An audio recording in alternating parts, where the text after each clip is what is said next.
Bonjour Marc Savina. Oui, bonjour, Richard de Sèze.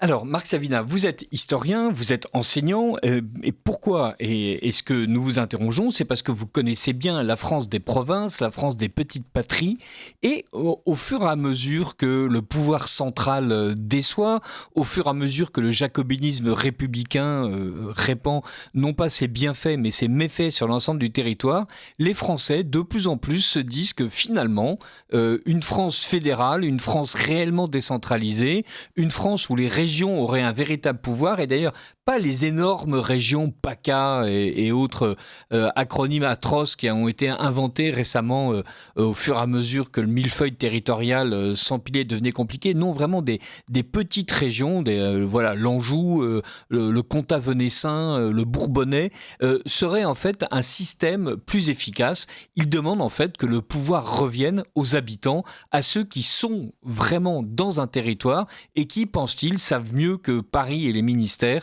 euh, ce dont le territoire justement a besoin.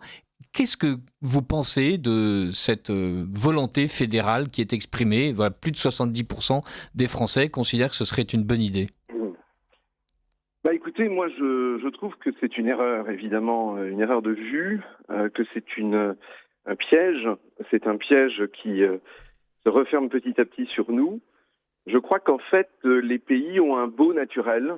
Ils sont nés dans un état, une forme d'état qui leur est propre. Et je crois que la France, en fait, fait partie de ces états qui se sont formés comme un État central, comme un État unitaire. Ça n'a pas été fait en très peu de temps, ça s'est fait sur un très long terme, mais je crois que ce n'est pas le naturel de la France.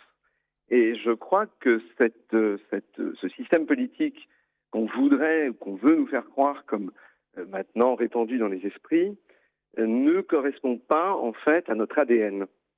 Je crois que, à mon avis, vous dites que je connais bien les régions françaises, les petites régions, enfin j'en connais bien au moins deux, je peux vous en parler. C'est la Bretagne, dont je suis originaire, et la Corse, où j'ai vécu. Et je pense que, en fait, ce repliement, moi je vois ça comme un repliement sur des petites entités, certes sympathiques, certes très belles, c'est en fait des éléments tous aussi fragiles les uns que les autres, et qui ne seront plus en mesure, et qui ne seront pas en mesure de se défendre devant le grand tout, devant l'Union européenne, devant la mondialisation, encore moins que les États-nations. Et je pense que le piège, il est là, sous le caractère sympathique, local, proche des gens. En fait, on trompe, je crois, on fausse le regard. La France, pour moi, ce n'est pas la construction du territoire français, la construction de l'État politique français n'est pas ne sont pas en fait inscrits là-dedans. Et je pense que si on allait encore davantage vers ça, ce serait véritablement un piège qui se refermerait sur nous. Alors, en même temps, vous nous dites que la Bretagne est un petit pays, c'est quand même une région assez grosse.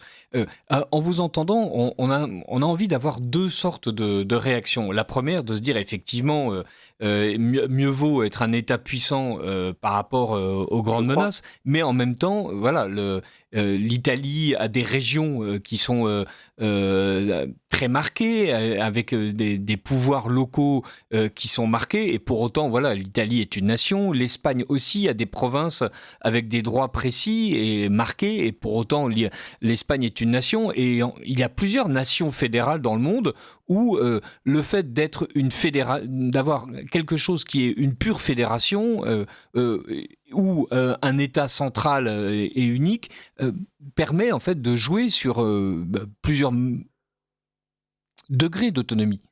Et donc Oui, l'autonomie oui, de la Catalogne, de la province de Valence, de l'Andalousie, le Latium par rapport à la Vénétie, on voit bien qu'il y a des politiques régionales, il y a sans des doute. pouvoirs Mais régionaux qui peuvent exister. oui, oui, sans doute. Mais je répète, je redis peut-être ce que j'ai déjà dit, mais je crois que, si vous voulez, l'Italie est née comme ça. L'Espagne est à peu près née comme ça. Et l'évolution de l'Italie et de l'Espagne n'a pas été la nôtre. C'est Ils pas ont à quand même vous que tendu vers un État j'apprendrai que... unifié. Comment? Ils ont quand même tendu vers un État unifié. Oui, mais de manière assez récente, finalement, alors que notre processus à nous de construction de l'État français est quand même quelque chose qui est prégnant depuis des siècles, en fait. Et cette rupture qu'on nous invite à épouser, à adopter, je trouve, est contre nature. Moi, je crois vraiment à ça. Je pense que les pays sont nés dans une nature politique et que si, dans le cours de leur histoire, violemment ou assez drastiquement, ils changeaient cette nature, ils perdent une part de leur identité. Je crois, moi, que la France est la France parce que Richelieu a combattu les féodalités. Je crois, moi, que la France, malgré la Révolution, est restée, et Tocqueville le dit très bien dans l'Ancien Régime et la Révolution, malgré le fait que la rupture révolutionnaire soit intervenue, ça n'a pas entravé, ça n'a pas interrompu le processus, qu'on aime ou qu'on n'aime pas, mais c'est notre ADN, du centralisme français. Je rappelle que la politique de Louis XIV, qui vise, après Richelieu, à instituer des intendants dans les provinces, dans nos chères provinces, c'est ni plus ni moins que les futurs préfets de Napoléon. Donc, dès Richelieu, dès le XVIIe siècle, plus encore avec Louis XIV, les choses sont déjà en train de se mettre en place. Et au moment où la Révolution surgit, on a effectivement déjà, on voit poindre un discours fédéral. Les Girondins, le parti, le groupe girondin à la Convention nationale, met en avant les 83 départements tout neufs, issus du fruit de 89 en fait, et qui tout de suite vont être contre-attaqués, étonnamment d'ailleurs, par les robespierristes, par les montagnards, par les jacobins. Et 3 semaines avant l'arrestation des Girondins, on voit la Convention nationale qui statue sur la République une et indivisible. Et cette République une et indivisible ne fait que le écho, c'est le pendant de 2 ans plus tôt, en octobre 1791, dans la première constitution que la France se dote, on retrouve la monarchie une et indivisible. Donc, en fait, copier-coller à 2 ans d'intervalle, et malgré la rupture sensationnelle qu'est la Révolution, l'idée de la monarchie une et indivisible est reprise avec un régime différent, mais dans la même intention. Pardonnez-moi, Marc Savina, j'ai bien compris que cette unité est inscrite dans la volonté royale et ensuite dans le centralisme révolutionnaire. Mais ce centralisme jacobin a été combattu par plusieurs penseurs au 19e et au 20e siècle à cause des mauvais fruits qu'il a portés. Et lorsque Louis XIV tente d'unifier, ou plutôt poursuit l'unification du pays, c'est en même temps en laissant un appareil législatif extrêmement important où il y a des lois locales, il y a des lois cantonales, il y a des lois en fait qui sont extrêmement morcelées et qui ne s'appliquent pas forcément sur tout le territoire. Il y a des parlements régionaux donc, qui évidemment luttent contre le pouvoir royal. Mais donc on voit bien que il y a l'idée d'un pays uni, mais il y a l'idée aussi d'une subsidiarité, d'une décentralisation. Il n'y a pas, on a atteint aujourd'hui en France un degré de centralisme qui est absolument stupéfiant et dont les personnes dans les territoires qui ne sont pas les grandes métropoles perçoivent bien toute la nocivité. C'est-à-dire, il y a des lois qui sont décidées à Paris sur l'agriculture par des gens qui ne savent même pas, on l'a vu l'année dernière au moment des Jeux Olympiques, que en fait le calendrier des moissons n'est pas fonction du calendrier des Jeux Olympiques et que les péniches de grains doivent pouvoir voyager le long de la Seine une fois que le grain a été récolté et on ne peut pas, comme l'exprimait un fonctionnaire du ministère de l'Agriculture, demander aux agriculteurs d'avancer ou de repousser les moissons comme ça a été effectivement dit. Donc, et je ne parle voilà, donc autrement dit, on voit bien que, à défaut que le système fédéraliste soit un système politique pertinent, le centralisme est une horreur absolue. Oui, mais le centralisme n'est jamais tout à fait aussi central qu'on croit. Et je pense, moi, personnellement, que la République a fait ce que la monarchie aurait continué de faire, c'est-à-dire que vous parlez de particularisme, de singularité régionale, mais en réalité, le travail de Richelieu, de Louis XIV, et vous parlez des parlements de Paris, alors parlons-en, Que fait Louis XV à la toute fin de son règne? Il les renvoie en province, justement. Et donc, si vous voulez, la monarchie française, bien avant la Révolution, a entamé un travail de sape qui concerne tout ce qui est le particulier, tout ce qui est... donc, ne croyons pas que, en fait, c'est quelque chose que la monarchie défendait. Moi, je crois, si vous voulez, que le fédéralisme est un danger, c'est un piège, c'est mon opinion. Je pense que le risque, au moment où la nation est diluée en phase presque d'effacement, comment encore davantage s'engouffrer dans l'idée de fédération, moi, ça me paraît stupéfiant.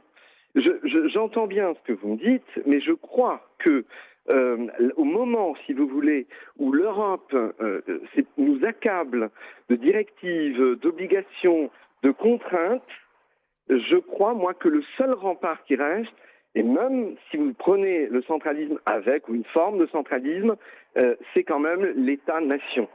On veut dire que l'État-nation républicain qui a réussi en 2005 à nous faire voter et en 2007 à écraser notre vote, l'État-nation républicain qui a fait en sorte de nous livrer pieds et poings liés à l'Union européenne est le meilleur des remparts contre l'Union européenne.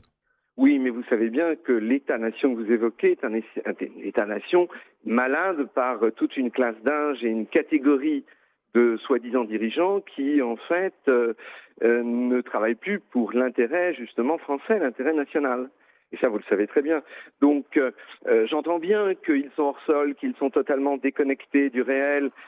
J'entends bien tout ça. Mais je crois que c'est une affaire d'hommes plus qu'une affaire de système politique. En fait, le système est dévoyé par une tranche d'âge de gens qui ne sont incapables d'écouter, incapables d'entendre. Et je vous prie de croire que au niveau de la décentralisation, qui n'est pas le fédéralisme, je veux bien faire la nuance avec vous, mais au niveau de ça, le piège est aussi là, c'est-à-dire que vous allez retrouver les mêmes hommes au niveau local.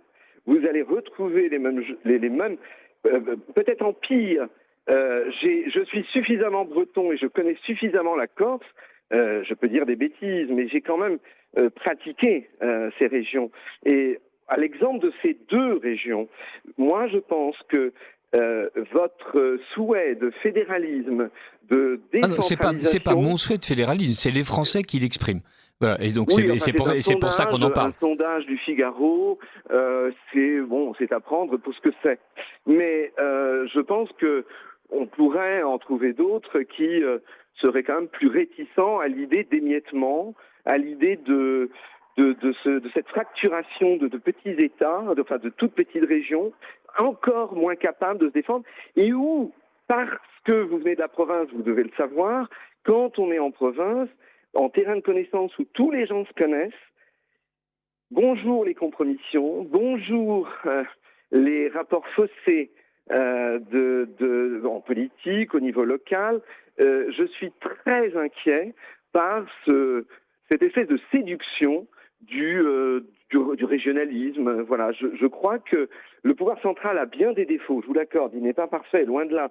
Il peut être méprisant, ok, mais au niveau régional, vous allez retrouver en pire, je vous en fais la promesse, les défauts que vous jugez au niveau national.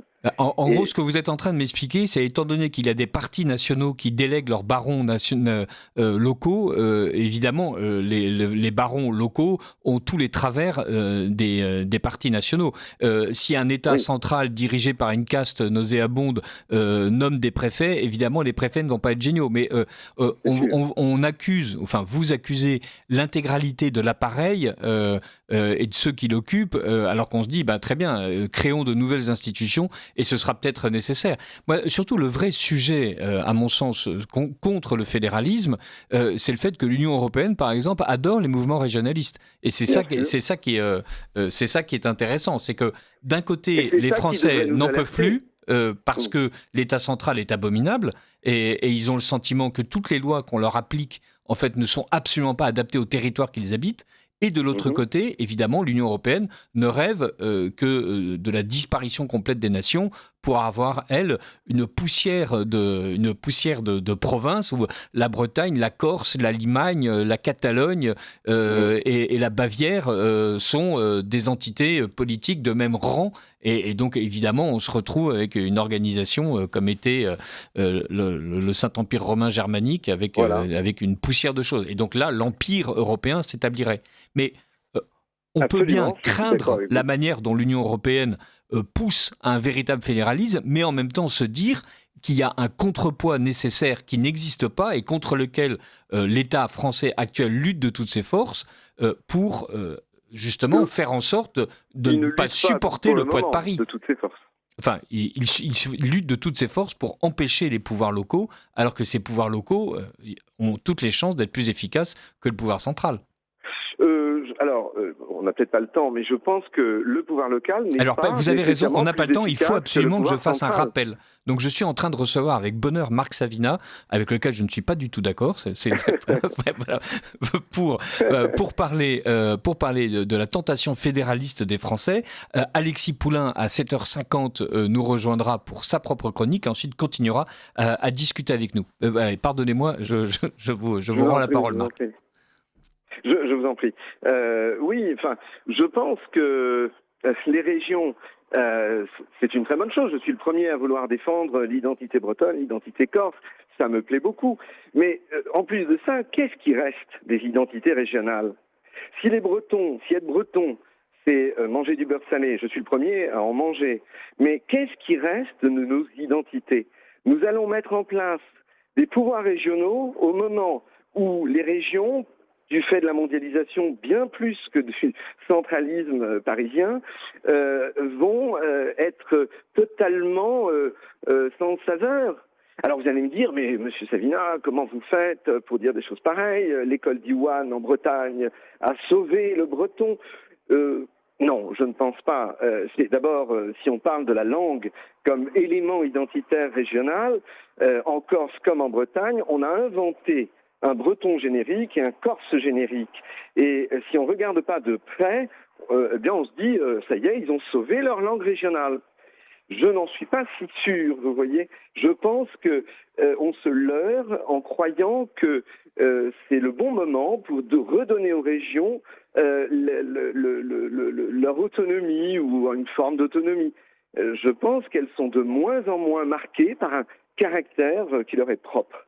Alors, on peut le regretter, on peut en pleurer, c'est quelque chose qui évidemment est navrant. J'aurais aimé, moi, que les Bretons soient encore très bretons et que les Corses soient très corses, mais j'ai peur qu'on nous vende de la carte postale. Et c'est pas que j'ai peur, c'est que j'ai quand même assez regardé de près ma région natale et la Corse quand j'y enseignais, et je pense que on surjoue maintenant les Bretons et les Corses, et ça doit être pareil sur des régions que je connais moins. Donc au moment où nous n'avons quasiment plus d'identité, vous êtes dans la rue, est-ce que vous allez reconnaître le Breton ? Vous êtes dans la rue, vous allez reconnaître le Corse ? C'est très difficile à dire, ils se ressemblent trait pour trait quasiment.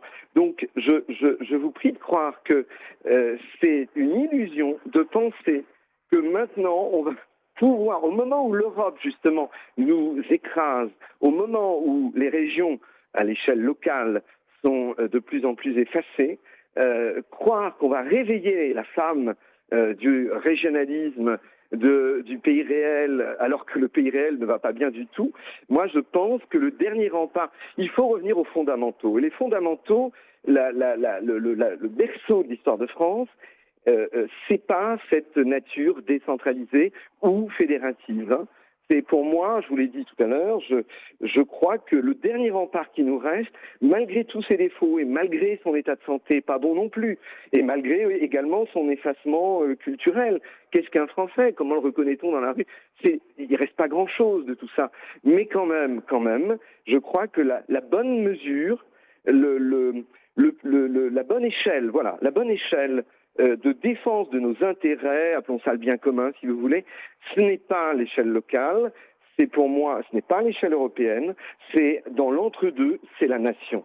Qu'on fait tout pour combattre au niveau local et au niveau européen. Et prise enserrée entre ces deux brodequins, qu'est-ce qui va rester? Moi, ma grande inquiétude, qu'est-ce qui va rester? Je pense qu'on ne va pas pour autant sauver les caractères régionaux et je ne pense pas que l'on va aider la France à tenir au XXIe et au XXIIe siècle, vous voyez? Donc je pense pour le coup que le fédéralisme est à prendre avec d'énormes pincettes, une énorme prudence. Alors, Et je pense que si on interrogeait vraiment les Bretons dans le secret de leur maison, ou les Corses dans le secret de leur intérieur, beaucoup seraient quand même plus réticents que vous ne l'êtes. non, Malgré enfin, les une fois de sondages plus, et les chiffres. il ne s'agit pas de mes propres réticences, il s'agit de ce qu'expriment les Français et le fait aussi Un sondage. oui, oui, mais enfin, c'est pas. Si on prend, il y a le sondage du Figaro, il y a les enquêtes du Cevipof sur les pouvoirs locaux qui sont tracés depuis plus de 10 ans, sur c'est le Figaro en donne l'occasion d'en parler. En fait, ce qui donne surtout l'occasion d'en parler, c'est plutôt le statut spécial de la Corse, ce qui est en train de se jouer pour la Nouvelle-Calédonie, la manière dont le gouvernement Macron est en train de nous expliquer qu'il faut une cogérance des îles éparses du côté de Madagascar. Autrement dit, on voit bien que d'un côté, le pouvoir central tient absolument à rester maître et que d'autre part, il est prêt à larguer tout ce qui n'est pas continental. Mais pardonnez-moi, je vous coupe, Richard de Sèze, je ne pense pas que ce soit le pouvoir central. D'abord, le pouvoir. Qu'est-ce que le pouvoir? L'ont-ils encore réellement? Et central, d'où vient vraiment ce pouvoir soi-disant central? Vous savez très bien que ce n'est plus Emmanuel Macron à Paris qui est en train d'organiser ça. Donc vous savez très bien que c'est autre part, plus haut et d'une autre façon. Donc le pouvoir central que vous évoquez, existe-t-il encore? Et tous les mots que l'on peut accorder au pouvoir dit central, ce serait valable s'il existait encore. Or, il n'existe, je crois, il n'existe vraiment qu'à l'état défaillant et bientôt subclaquant.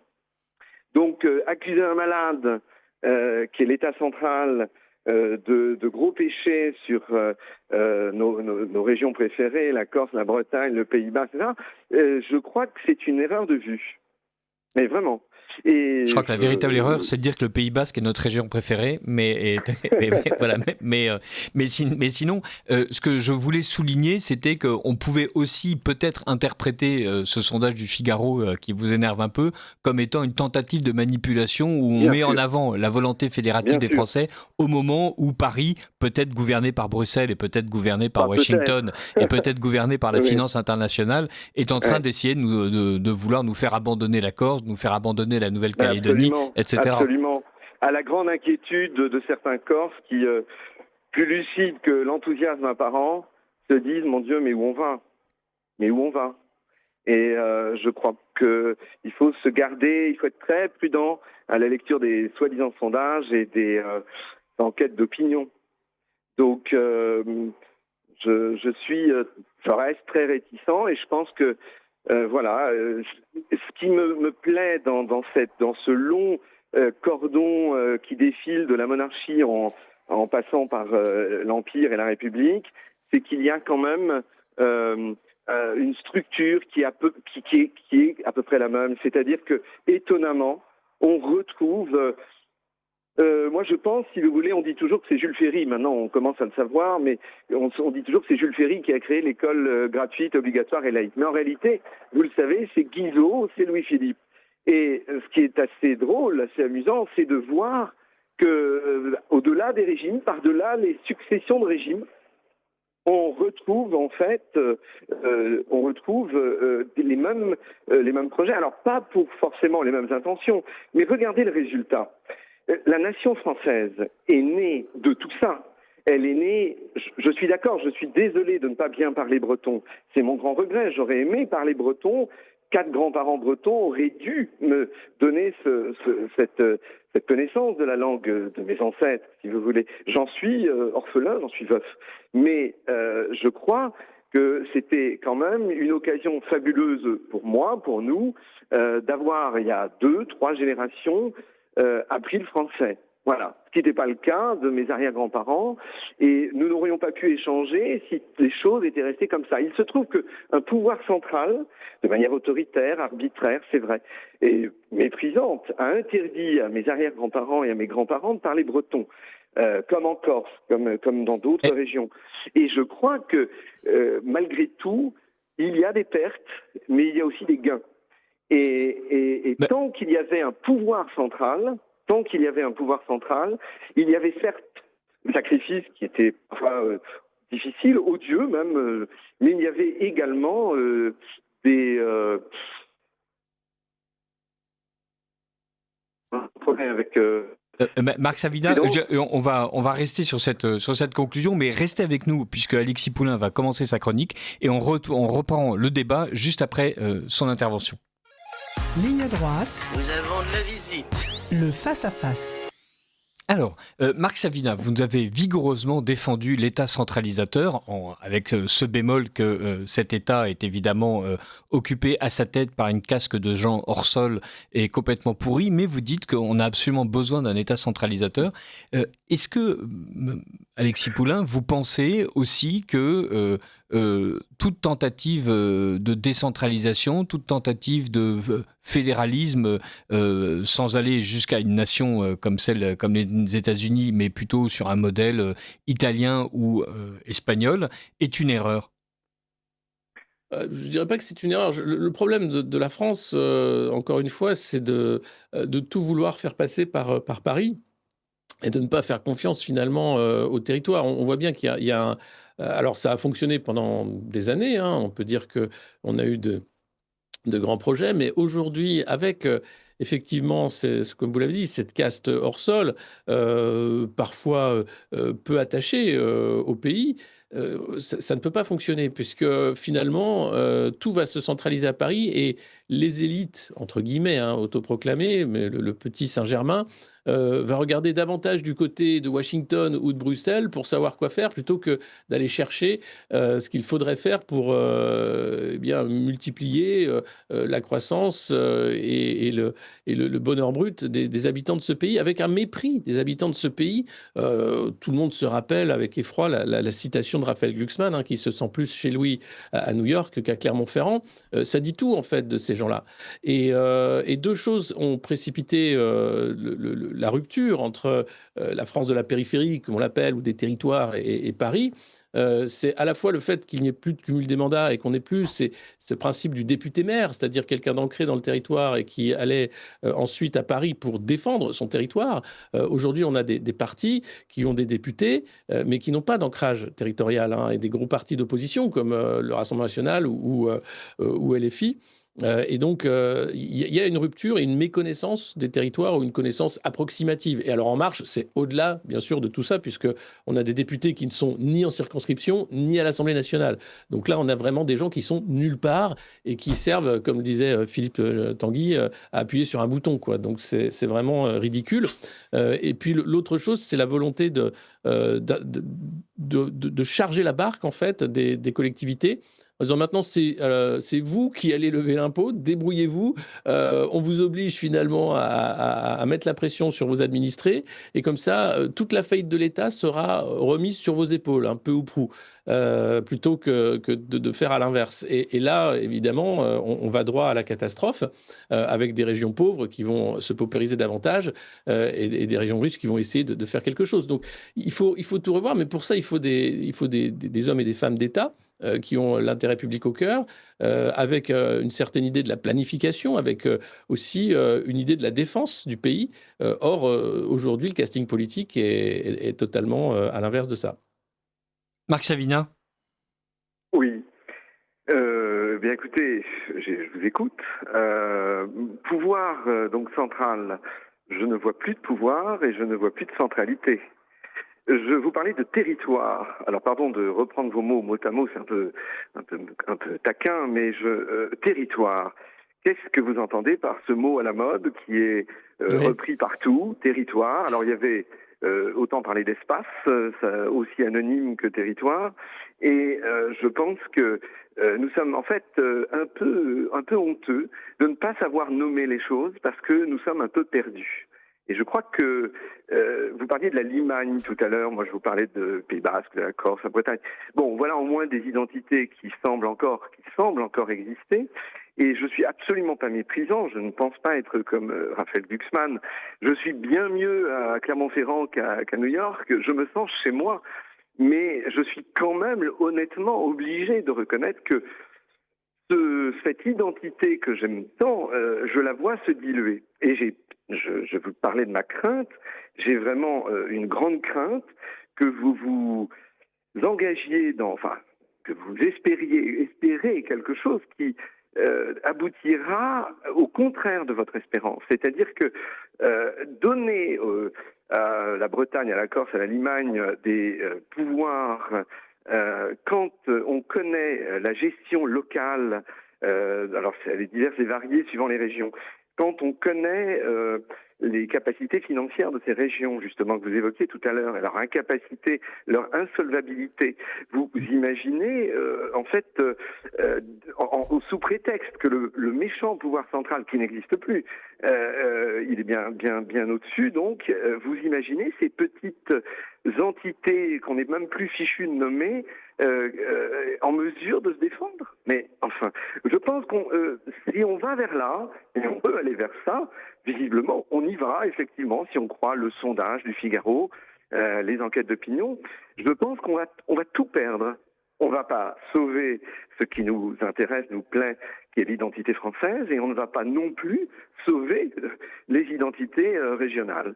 Et je crois que c'est vraiment... c'est le piège de demain. C'est le piège d'aujourd'hui. Nous y sommes. Et nous sommes au pied du mur, en train de ne sachant pas trop comment reprendre ce qui reste, et Dieu sait s'il ne reste pas grand-chose, mais comment gérer ce qui reste, comment gérer ce peu d'héritage que nous avons en main, ou plus ou moins en main. Et ça, pardonnez-moi, mais je persiste à penser que c'est une erreur de vue. Marc Savina, nous sommes d'accord sur le fait que nous ne sommes pas d'accord. Je voudrais quand même revenir sur le localisme. Le simple fait, en fait, que les macroniens soient contre les pouvoirs locaux me dit que, enfin, pour moi, c'est une vraie boussole. Voilà, Macron, Bernard-Henri Lévy, chaque fois que l'un des deux nous explique ce qu'il faut penser, on se dit tiens, on va penser pile le contraire, à peu près instinctivement. Il y a des chances que ce soit efficace. Donc, quand le député Bonnel nous explique que le localisme est la porte ouverte au nationalisme et qu'on va finir par tourner en rond dans un local. Voilà, on se dit bien, bon, malgré tout, le fait de reprendre le pouvoir par le bas, le fait d'établir des petites patries, c'est un moyen de résister à ce grand tout. Et d'autant plus, et vous me direz que l'argument peut se retourner, qu'on voit bien que le capitalisme lui-même, d'un côté, rêve d'un empire mondialisé où tout le monde est rangé sous une seule loi, celle de la finance, et où les nations ont disparu, mais en même temps, il y a des milliers en fait d'enclaves capitalistes qui ont réussi très volontairement et avec le soutien de tous les États constitués, de tous les pouvoirs institutionnels légaux et légitimes, à créer des enclaves qui sont des zones franches dans les ports, et on a 5000 comme ça, petits morceaux de territoire qui ont conquis leur autonomie et qui semblent être en fait le modèle de la prospérité selon le mondialisme. C'est-à-dire, on a l'ensemble des pays qui sont appelés à disparaître, mais on a en même temps des milliers de petites principautés qui sont appelées à fleurir. Et donc, on voit bien que là, il y a une espèce de tension entre cet universalisme qu'on nous vend, cette nation qu'on veut nous faire disparaître, ces principautés qu'on veut faire naître, et on se dit, si après tout ces principautés paraissent si aimables pourvu qu'elles soient sous la coupe des grands capitalistes, eh bien pourquoi est-ce que nous ne serions pas en train d'instituer aussi des petites principautés tout en gardant une langue unique, tout en gardant une monnaie unique? Je parle du franc et je parle de la langue française, je ne suis pas en train de parler de l'euro et du Volapük, et qui nous permettrait en fait d'être effectivement bien plus armés pour résister à la mondialisation et à l'européanisation. Oui, je suis d'accord avec vous et je voudrais surtout... on arrête là. Non, je plaisante. je voudrais surtout ne pas passer pour un macronien. Je vous prie de croire que si le doute plane, enlevons-le tout de suite. Je ne suis pas du tout macronien, mais je ne partage en rien, d'abord parce que par ma naissance et donc par l'existence que j'ai eue. En fait, je ne peux pas partager avec des des gens qui sortent de l'école alsacienne tout le mépris, et je suis bien d'accord avec vous, qu'ils sont capables d'afficher, et la méconnaissance qu'ils sont capables, dont ils feront preuve à peu près tous les jours. Non, moi ce que je vous dis vraiment, c'est je suis le premier, entendons-nous bien, je suis le premier à vouloir que la langue corse, la langue bretonne survive. Mais entendons-nous bien également, quelle langue, quelle identité et quel pouvoir concret auront ces territoires, comme vous les évoquez. Permettez-moi donc, une fois de plus, d'émettre un doute. Je pense que la nature a horreur du vide. Je pense que, comme l'État a quasiment disparu, ce soi-disant État central couvert de tous les reproches, en fait, vous reprochez à un cadavre ou à quelqu'un qui est vraiment dans un très mauvais état physique des choses qui en fait remontent à plus loin. Ça fait quand même très longtemps que l'État français n'est plus appliqué, je veux dire, ne s'exerce plus. Et donc, par le fait que donc la nature a horreur du vide, il y a eu au moins ce recours, cette bouée de sauvetage, on s'est réfugié vers les territoires, en disant « Ah ben ça au moins ça reste, ça au moins ça a survécu ». Mais pardonnez-moi, cette vision-là est aussi une vision de Parisien. C'est une vision parisienne parce que c'est, je crois, c'est pour d'autres raisons, mais c'est la même erreur qu'en font les macroniens de dire que les régions vont peut-être réussir à maintenir quelque chose puisque l'État, malheureusement, il faut constater que cliniquement, il va pas fort. Donc, je pense que ne faisons pas la même erreur que les macroniens, ce que vous appelez les macroniens, ou en tout cas ces gens qui sortent de l'école alsacienne entre, disons, 5e et 6e arrondissement, rive gauche de Paris. Ceux-là, oui, effectivement, se trompent, mais j'ai bien peur que la manière dont vous présentez les choses vous amène finalement, vous fait partir d'un même constat. Et je pense, là encore, pardonnez-moi, mais je ne suis pas agressif, mais j'insiste, je pense que vous faites fausse route. Voilà. Alexis Poulain, une réponse à l'analyse de Marc Savina? En fait, il y a plusieurs choses. Il y a la question culturelle, en fait, de la défense de l'identité, évidemment, de l'histoire, de ce qu'on disait sur ces régions qui ont su garder quand même des identités fortes. Puis il y a la question économique. Le problème, c'est évidemment la néo-féodalité sous l'égide d'entités qui souhaitent en fait un mondialisme mou, comme l'Union européenne, comme les cercles de réflexion transatlantique, comme Davos, etc., qui voudraient en fait une uniformisation des humains partout sur la planète, avec l'idée de dire finalement on peut gérer la planète comme on gérerait des chiffres, un tableau Excel, et ça fonctionnera très bien. C'est pas comme ça que ça marche. Et je crois que l'État, évidemment, a de moins en moins de pouvoir, et on le voit bien avec les pâles acteurs qui se succèdent à l'Élysée ou à Matignon. Tous décident bien au-delà de ces cercles de mise en scène du pouvoir qui ne sont plus des lieux de pouvoir. Mais la réaction de dire que oui, les régions peuvent sauver quelque chose, c'est faux. Effectivement, je suis assez d'accord sur le fait de dire le projet européen, c'est un État inexistant, des États-nations effacés et de sortes d'entités régionales, d'où le mot territoire, que je n'aime pas non plus, qui permet de dire on va gérer des citoyens, même pas des consommateurs sur un territoire donné avec des problématiques de consommation plutôt que des problématiques de politique. Donc c'est un problème multiple, et dans la configuration actuelle, effectivement, comme je le disais, un État qui ne planifie plus rien, un État qui ne fait qu'obéir à des traités internationaux, c'est un État qui ne sert à rien pour un pays donné. Et c'est exactement la situation d'Emmanuel Macron, qui ne parle maintenant plus que d'international, du fait qu'il n'a même plus de majorité en France, et dont toutes les réformes sont en fait commandées par la Commission européenne ou par aujourd'hui les créanciers, ceux qui souhaitent que la France rentre dans le rang. Ce que disait Gabriel Attal, qui fait froid dans le dos, le monde a changé, donc il faut s'adapter à ce monde-là de force, et de toute façon, ça veut dire tout cet effacement mondialiste volontaire. Et heureusement Il y a des régions qui ont de l'identité parce que ça permet justement de se rendre compte de la folie de ces gens-là. Eh bien, merci beaucoup Alexis Poulain, merci beaucoup Marc Savina et à très bientôt sur Radio Courtoisie.